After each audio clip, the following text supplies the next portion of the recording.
Radu Dragusin is at Tottenham's training ground to finalise his move from Genoa to Spurs. Yes, he is. Good evening. Welcome along to the Transfer Show. Busy 24 hours at Tottenham. We are live to their training ground for the very latest. With me in the studio to run the rule over the day's transfer news, Dharmesh Sheth and Mark McAdam. Now, also on the way, does Anthony Martial's decision to stay at Manchester United change Erik ten Hag's January plans?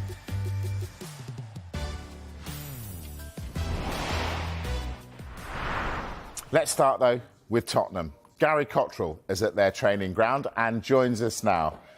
Gary, very good evening. Now, we saw Dragusin arrive. Well, we think he was in the back of that black van.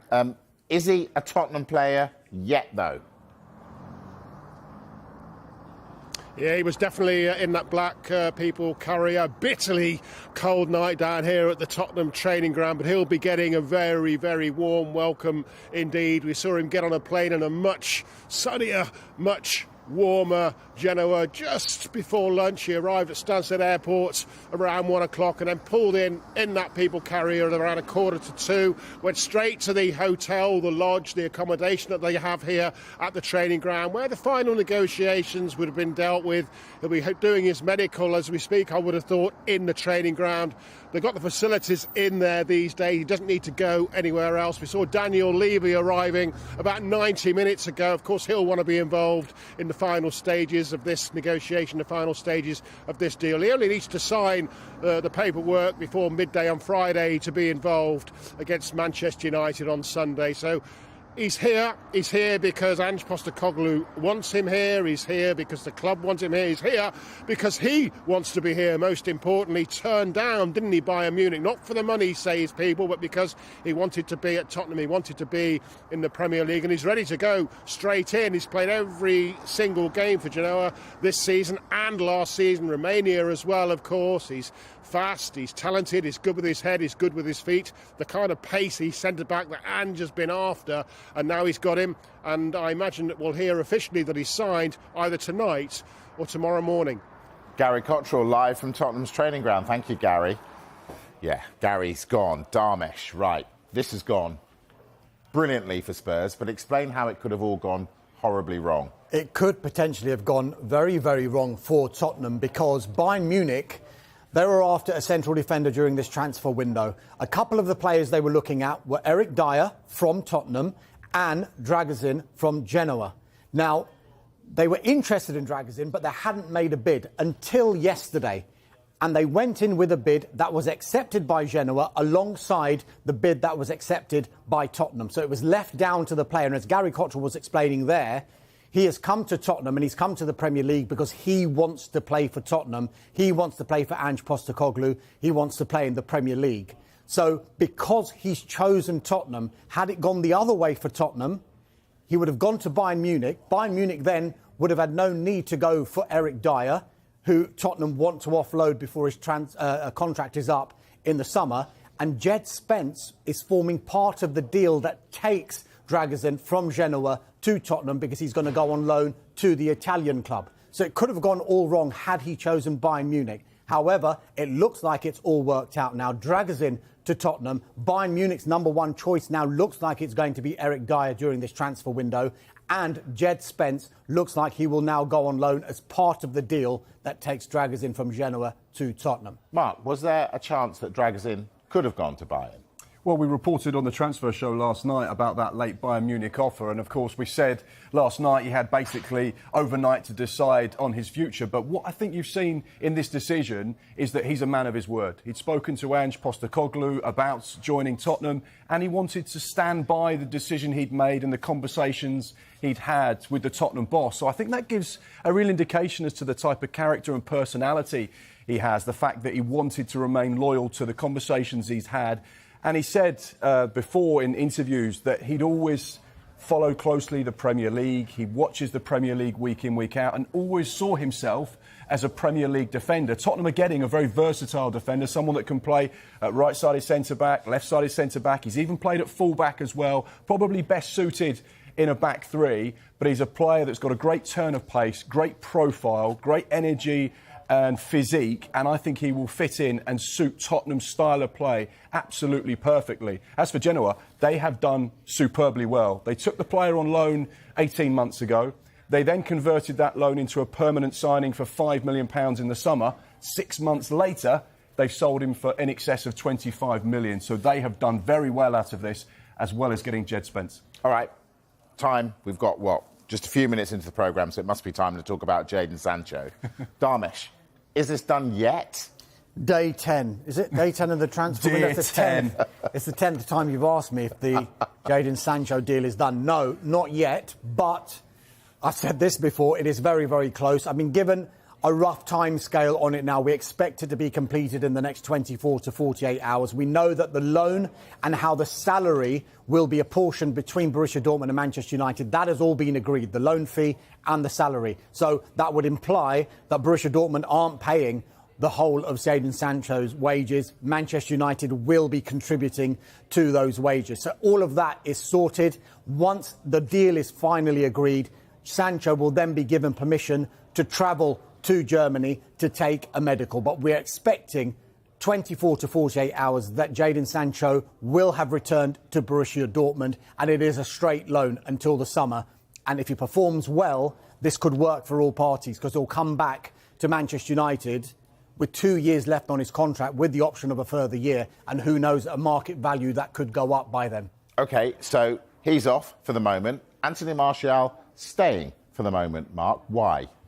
This is another transfer saga that changes daily, but this looks like the definitive situation as far as Anthony Martial is concerned. I know that we've been reporting on the show that there was interest from Fenerbahce and Marseille, as well as the Saudi Pro League, but the 28-year-old midfielder who joined Manchester United in the summer of 2015 is going to be staying at Old Trafford until the summer when his contract expires. Now, we know that Manchester United have the option to extend that for a further 12 months, but our information is that they won't be doing that, and that Anthony Martial will be leaving Old Trafford this summer. There's been some positive talks and amicable talks between Manchester United and Anthony Martial's representatives. They're all comfortable, and as far as Martial is concerned, he just wants to knuckle down, focus on helping Manchester United for the second half of this season and try and establish himself in Erik ten Hag's side. So that's the situation. We did think that there was a possibility he might leave in this window, but that looks very unlikely now.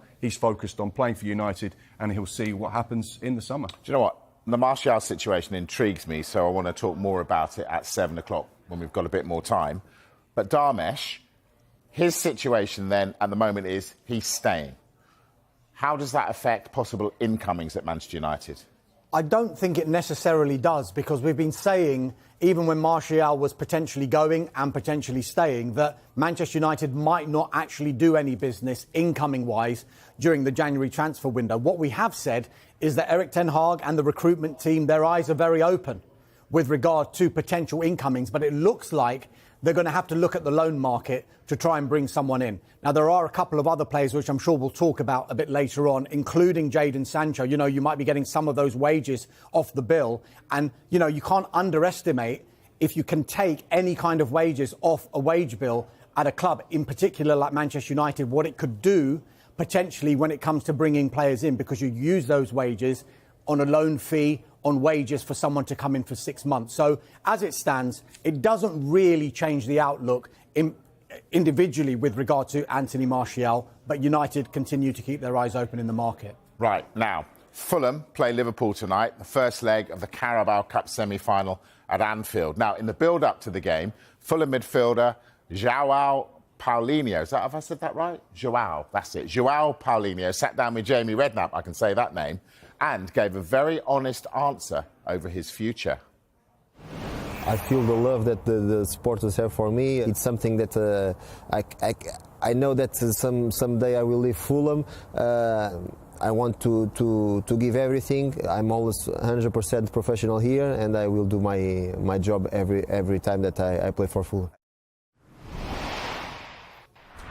Right, Mark, Bayern were really interested in Paulinho in the summer. Are they still interested in him?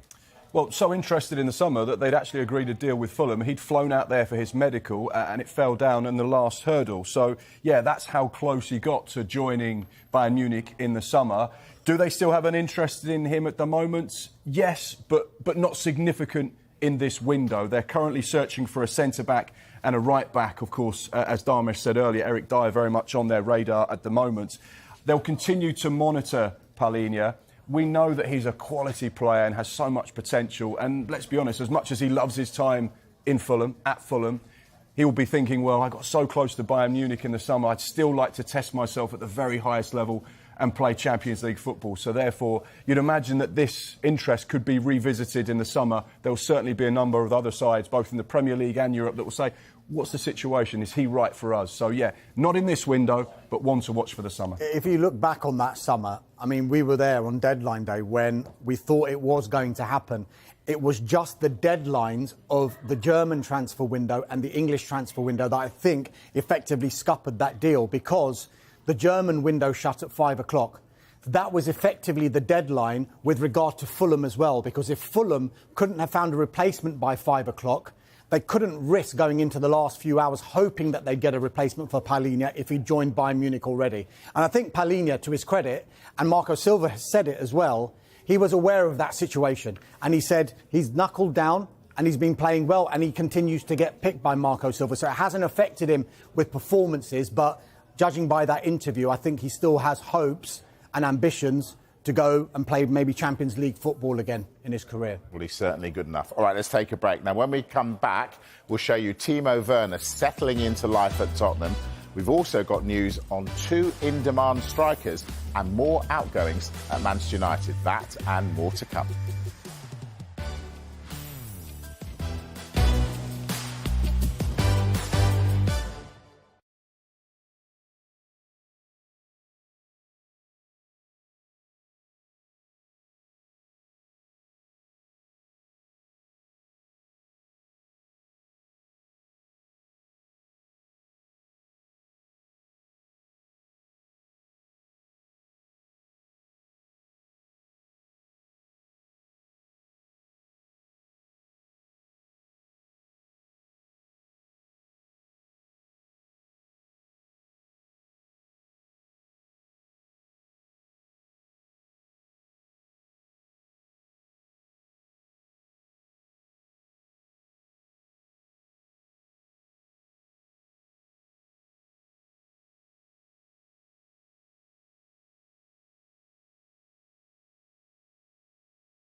Hello again. Let's recap our top story this evening. Radu Dragusin is at Tottenham's training ground, finalising his move from Genoa. Now, Spurs have edged out Bayern Munich to his signing. That is a big coup. Former Tottenham captain Michael Dawson says it's another step in the right direction for Spurs. It's massive for Spurs, and I mean that's probably a position that they've been looking at. And it seems like when Ange Postecoglou came in, you have Ben Davies, you have Eric Dyer. He likes speed at the back, and I think we have to note that how good Ben Davies has been. I think he's been magnificent. But you look when Mickey van der Ven got injured, Romero's got suspended and now injured. You look in that position and go, can Spurs really deal with it? And I think now with the new signing, look like it's going to happen. He's young, he's wanting to learn, and he'll bring competition to Mickey van der Ven and Romero. And I think it's a really positive signing. You just said there, Joe. Bayern Munich were looking at him, and I think it just shows where Spurs are going and how important it was that they could get this deal over the line. And it's a positive signing. Yeah, Spurs fans will be very happy. Dragusin close. Timo Werner already settling into life at Tottenham. And Mark, you've got a bit on this. Yeah, we've got some nice pictures to show you from Timo's first official day in North London. You can see, obviously, these are the pictures of him putting his pen to paper, confirming that loan deal with the option to make it permanent in the summer for £15 million. He was kept out of that RB Leipzig team, really, wasn't he, by Luis Openda and Benjamin Sesko, who scored 22 goals between them this season. So game time was limited, and RB Leipzig had done well in the Bundesliga. So this is a deal that actually works for everyone. RB Leipzig are happy, and of course Timo Werner's getting an opportunity to prove himself once again in the Premier League. So I'm excited to see how he gets on, and of course playing under Ange Postecoglou, who seems to have the magic effect with these players. He's really getting the best out of his squad at the moment. We want to watch. It absolutely will. I'm going to throw some names at you. I love doing this, putting you boys under pressure. Now, yesterday, Dharmesh, Rob Dorset was here and he said Shea Adams had 3 Premier League clubs chasing him. We know one of them, don't we? Yeah, it's Wolverhampton Wanderers, and I think Mark was on the show yesterday and he was alluding to the fact that it could have been Wolves because they were interested in signing Shea Adams in the summer transfer window as well, and it's transpired that interest has continued. He's into the last 6 months of his contract, is Shea Adams at Southampton. So you would think Southampton will now have a decision to make. Do they keep him and lose him for nothing in the summer, or do they try and cash in on him now? If he's not going to sign a new contract, this is the last opportunity they can to get money.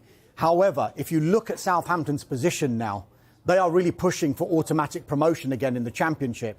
He's showing a bit of form as well as Shea Adams. He scored 4 goals in his last 7 games in the Championship.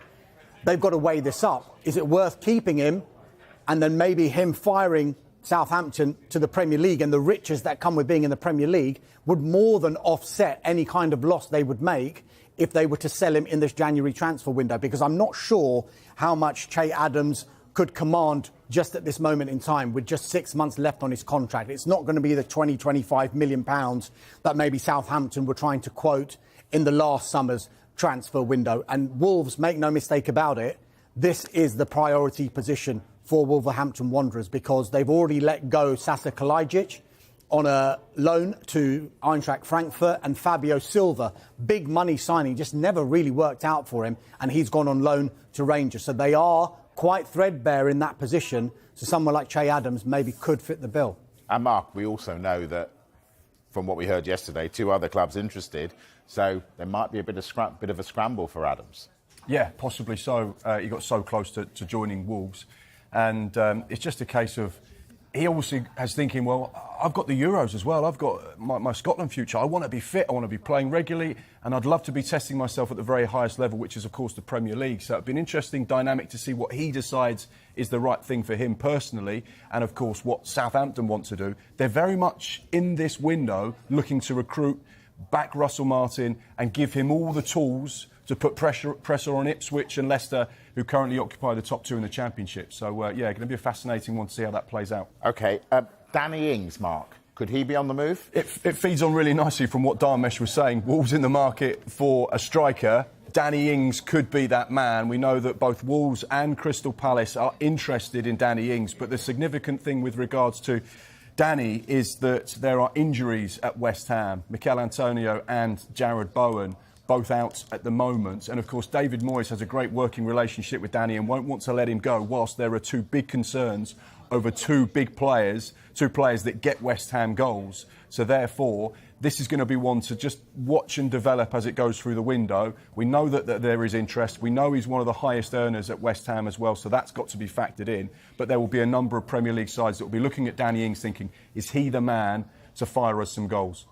Mark mentioned that a couple of injuries. It got pretty bad news for West Ham United earlier on today because it was confirmed to us that Lucas Paquetá could be out for anywhere between 6 to 8 weeks, which is a massive, massive blow for West Ham United. I know he's kind of replied to the post that went out on social media from the Sky Sports account, almost saying, calm down, this is 1 month. People keep adding 1 month to how long he's going to be out. It's our information, though, that as it stands, it could be 6 to 8 weeks, which is a massive blow to West Ham United. Just one other line to bring you from West Ham, and that's to do with Saïd Benrahma. Now, we understand that Lyon and a couple of other French clubs are interested in Saïd Benrahma, but I think two reasons why it might just be a wait-and-see situation. One, what Mark was mentioning about the injuries they've got to their forward line, but also there's that situation with bringing in a replacement. Now, it's whether West Ham United can bring somebody in to replace Saïd Benrahma that would dictate whether they would let him go. And I think we'll get more clarity on ins and outs at West Ham United, possibly in the back half of this transfer window, when they've got a clearer idea of when these return dates are going to be for these players. Yeah, OK. Mark, Hull City doing a bit of significant business today.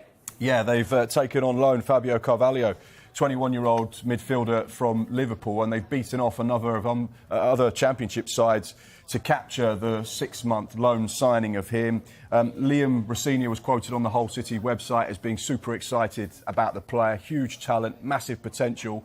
It'd be interesting to see how he gets on. He was on loan at RB Leipzig, so knows Timo Werner very well. Obviously, in the Championship, this is a level that he should excel at. He did really well under Marco Silva at Fulham when they got promoted from the second tier. So it'd be interesting to see how he gets on. I think Hull City, once to watch in the Championship, Rosenior's doing something really special. There's a good group, a good togetherness, and they've surprised a few people this season. They have indeed. Darmish, you've got a couple more lines coming out of Manchester United. Yeah, potential departures on a couple of their younger players. Sevilla are very interested and are in talks with Manchester United over a move for their midfielder Hannibal Mejbri. Now, I think all parties are in agreement here that a loan move, at least until the summer, is probably going to benefit the player because he's only started 4 games in all competitions so far this season, so his game time was limited anyway.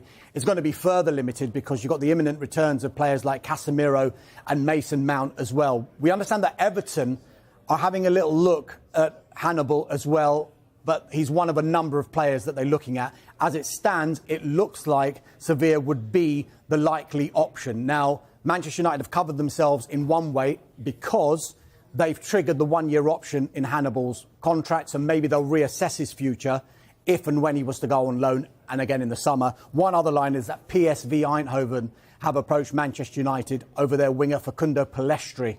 Now, he's got 18 months left on his contract. United have an option for a further 12 months. He's only started 3 games in all competitions. So, again, one to watch, and maybe he'd be able to get more game time if he was to leave United until the end of the season. Mark, this got my eyebrows raised this morning. Luke Ayling, has he left Leeds? Yes, he's gone to Middlesbrough, who had that cracking result in the League Cup against Chelsea last night. We know that Michael Carrick said, I think there was about 12 or 13 players that are currently out that would potentially be in his first team. Well, he's added to his defensive ranks with the experienced Luke Ayling, who'd been at Leeds for 7.5 years. So, he's gone from Leeds in the Championship to Middlesbrough in the Championship on loan. Yeah, I'm surprised about that. Very quickly, Darmish, Jadon Sancho, we know, close to going to Borussia Dortmund. We've been talking about Ian Maatsen at Chelsea going the same way. Is that close? Yeah, it's just gone on the bottom of our screen just there, just gone through. That Ian Maatsen has completed his medical, his Borussia Dortmund medical, ahead of a 6-month loan deal. And this works for all parties, I think, as well, because Chelsea are on the verge of tying him down to a 2-year extension, which will take him down to 2027. So if he was to perform well and Chelsea do want to sell him in the summer, his market value goes up. Excellent. That is the transfer show at 5. The transfer show is back at 7 we're going to delve deep into the Anthony Martial conundrum. Coming up after the break, the rest of the sports news on Sky Sports News. See you in a moment.